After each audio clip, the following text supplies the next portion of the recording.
नमस्कार, आप देख रहे हैं खबर 100 में हूं आपके साथ राहुल मौर्य।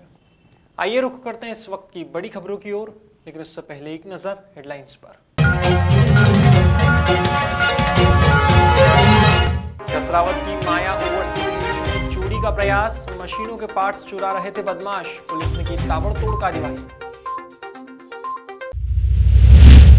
सितारगंज में पंजाबी और हिंदू समाज ने मनाया लोहड़ी पर्व, ढोल नगाड़ों की थाप पर नाचते नजर आए लोग, एक दूसरे को दी पर्व की बधाई।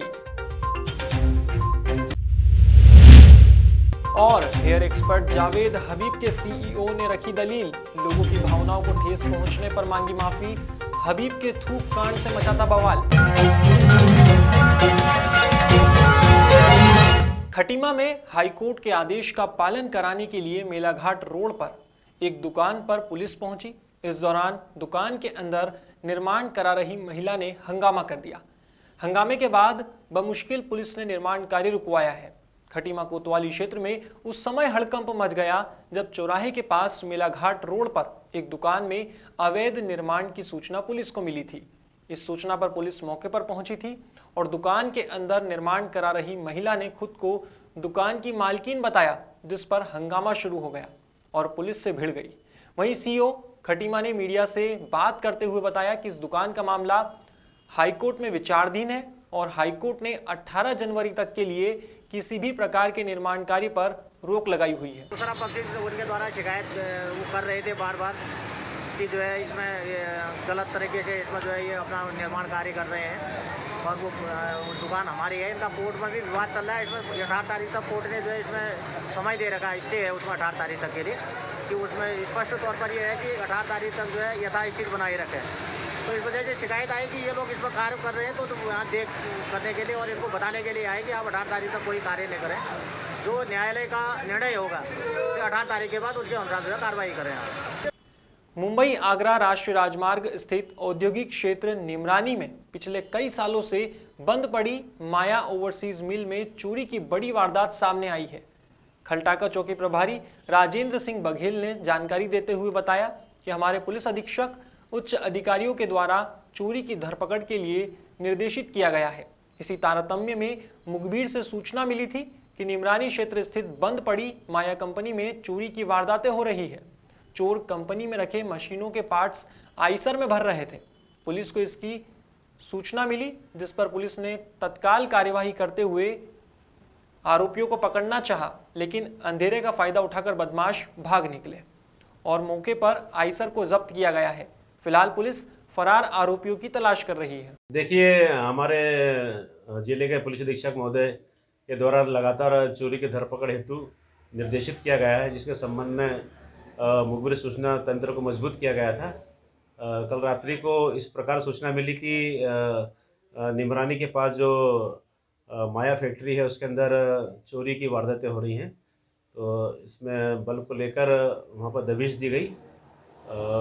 अंधेरे का लाभ उठाकर कुछ बदमाश वहाँ पर चोरी कर रहे थे और आइसर के अंदर सामान को भर रहे थे। उनकी घेराबंदी की गई तो अंधेरे का चकमा देकर वो लोग भाग गए।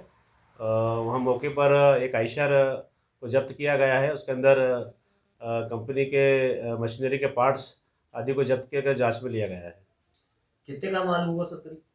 तकरीबन ये 28 लाख के करीबन इसकी बाजार मूल्य है इसका। कसरावत में मुंबई आगरा राष्ट्रीय राजमार्ग स्थित औद्योगिक क्षेत्र निमरानी में उत्तम ऑर्गेनिक फार्डिकेम प्राइवेट लिमिटेड कंपनी में बुधवार की शाम को 30 फीट ऊंची पुरानी सीमेंट चद्दर की सीट टूटने से श्रमिक इस्माइल गंभीर रूप से घायल हुआ था। प्रबंधन द्वारा तत्काल उसे धामनोद अस्पताल ले जाया गया, जहां उसे इंदौर के लिए रेफर कर दिया गया, लेकिन रास्ते में उसने दम तोड़ दिया। गुरुवार की सुबह धामनोद अस्पताल में उसका पोस्टमार्टम हुआ, जिसके बाद भारतीय मजदूर संघ ने शव को फैक्ट्री के गेट के सामने लाकर रख दिया और परिवार को 25 लाख रुपए की आर्थिक सहायता देने की मांग रखी। काफी देर बहस के बाद कंपनी प्रबंधन के द्वारा 12 लाख रुपए की आर्थिक सहायता और मृतक के छोटे भाई को नौकरी पर रखने का लिखित आश्वासन दिया गया। इस दौरान बड़ी संख्या में समाज के लोग मौजूद थे। सर, यहाँ फैब्रिकेशन का काम चल रहा था। चिमनी खड़ी करना था 30 फीट हाइट की, जिसकी लोकेशन देखने ठीक हेल्पर ऊपर गया इस्माइल, तो अचानक सीट टूट गई और वो नीचे गिर गए। अच्छा, अभी यहाँ पर कब से बॉडी रखी है?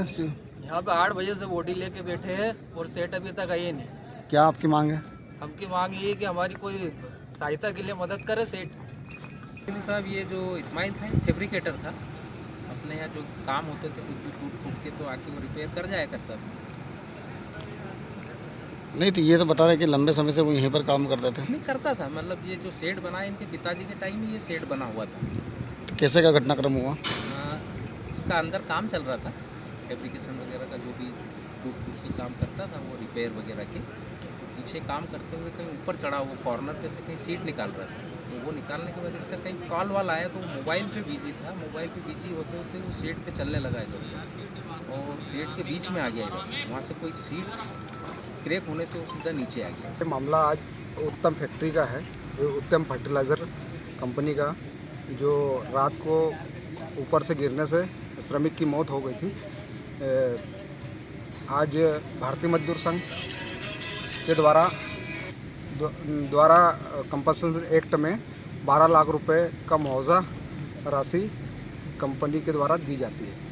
अच्छा, परिवार में एक व्यक्ति की नौकरी की भी बात होता है। परिवार में एक की नौकरी और हमने उनके बच्चों की पढ़ाई का डिमांड रखा है।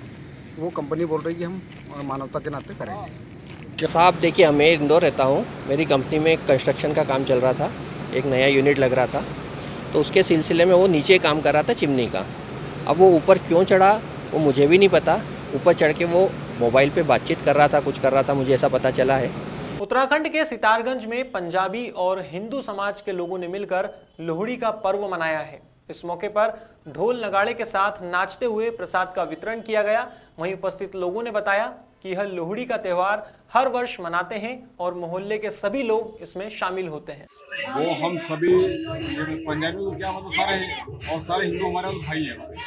ये एक खुशी का त्यौहार है, उसको इस पर्पज से मनाया जाता है, जिसमें आज हमारे पूरे सभी मोहल्ले वालों ने बढ़ चढ़ कर पूरा साथ दिया है। और मैं पूरे मोहल्ले वालों सभी का शुक्रगुजार हूँ इनका, मैं जिन्होंने हमारा पूरा साथ दिया है। और बाकी हम काफ़ी एक्साइटेड रहते हैं इसमें कि ये हमारा त्यौहार जो है काफ़ी मतलब पॉपुलर भी है। और बाकी सभी मोहल्ले का दोबारा से मैं अभी शुक्रिया करता हूँ कि उन्होंने मतलब पूरा साथ दिया है इस त्यौहार को मनाने में। बाकी जाने माने हेयर एक्सपर्ट जावेद हबीब हाल ही में एक विवाद में फंस गए थे। उनके एक वायरल वीडियो में उन्हें एक महिला के सिर पर थूकते हुए देखा गया था। इस वीडियो के सामने आने के बाद चौतरफा जावेद हबीब की किरकिरी हुई। महिला संगठनों से लेकर राजनीतिज्ञों तक ने इस पर आपत्ति उठाई। इस पर अपना पक्ष रखने के लिए जावेद हबीब के सीईओ वेंकट रवि ने एक प्रेस कॉन्फ्रेंस करते हुए मीडिया से चर्चा की है। उन्होंने बताया कि शायद यह ऐसा नहीं है जैसा प्रतीत हो रहा है। उन्होंने कहा कि सभी संबंधित पक्षों से माफी मांगते हैं अगर जावेद हबीब के किए गए इस कार्य से किसी की भावना को ठेस पहुंची है या नुकसान हुआ है। साथ ही उन्होंने यह भी कहा कि अपने 25 सालों के शिक्षण करियर में जावेद ने अपनी कार्यशालाओं और सेमिनारों के माध्यम से हजारों छात्रों को प्रशिक्षित किया है। सैलून के बंद होने से वह लोग जिन्होंने अपनी पाई इस व्यवसाय में लगा दी, उनके साथ अन्याय होगा। वेंकट रवि ने यह भी आश्वस्त किया है कि भविष्य में जावेद हबीब इस तरह की घटना को रिपीट नहीं करेंगे। हिसाब से हम गुजर रहे हैं, इसको कंटिन्यू की बात नहीं है। हम आपके सामने वापस एज ए कॉर्पोरेट हम माफी मांगने आए हैं। दूसरी बात यह है कि जो ग्राउंड लेवल पे जो लोगों ने इन्वेस्ट किया, हमारे जो दुकान चलाते हैं, जो शॉप चलाते हैं जावेद हबीब ब्रांड से, उन्होंने कौन सी गलती किया, उन्होंने कौन सी औरतों की कुछ किया है? कुछ नहीं किया है। एक ही निवेदन है कि हमारा फ्रेंचाइज को नुकसान नहीं पहुंचाया जाए, उनके साथ वही भावना रखी जाए जो पहली थी। उनका कोई गलती नहीं था उसमें, उन्होंने अपने हार्ड अर्न मनी लगाया उसमें। आपने कहा अपने फेसबुक में लिखा है कि कुछ लोगों ने अपने पर्सनल स्वार्थ के लिए बंद कराने की धमकी दी आपकी फ्रेंचाइजी, लेकिन विरोध तो बीजेपी कर रही थी, तो बीजेपी ने देखिए जो हुआ हकीकत वो प्रेस में है, उसके लिए अलग से मेरे को कुछ छापने के बताने की जरूरत नहीं है। बट जिन्होंने विरोध व्यक्त किया है वो उनका हक है, उनको हम बिल्कुल रेस्पेक्ट करते हैं। दूसरी बात, मैं उनसे भी यही निवेदन करना चाहता हूं, जो भी है, एक व्यक्ति के कारण जिन लोगों ने ग्राउंड लेवल पे अपनी मेहनत की कमाई, इसमें कुछ लोग ऐसे होते हैं, किसी ने बहन के गहने गिरवी रख के दुकान खोली है, किसी ने बैंक से लोन लेके दुकान खोली है, किसी ने अपने पीएफ से निकाल के दुकान खोली है अपने जिंदगी में आगे बढ़ने के लिए। उनकी इसमें क्या कसूर है? चाहे इंदौर में क्यों ना हो, चाहे लद्दाख में क्यों ना हो, ना कि कन्याकुमारी में क्यों ना हो, उनकी इसमें कोई गलती नहीं है, तो उनके ऊपर कोई कार्रवाई नहीं किया जाए, उनको कोई नुकसान नहीं पहुंचा जाए, हमारे निवेदन है, ये हमारी रिक्वेस्ट है। फिलहाल खबरों में बस इतना ही। देश और दुनिया की तमाम खबरों के लिए देखते रहिए खबर 100, जनता की बुलंद आवाज।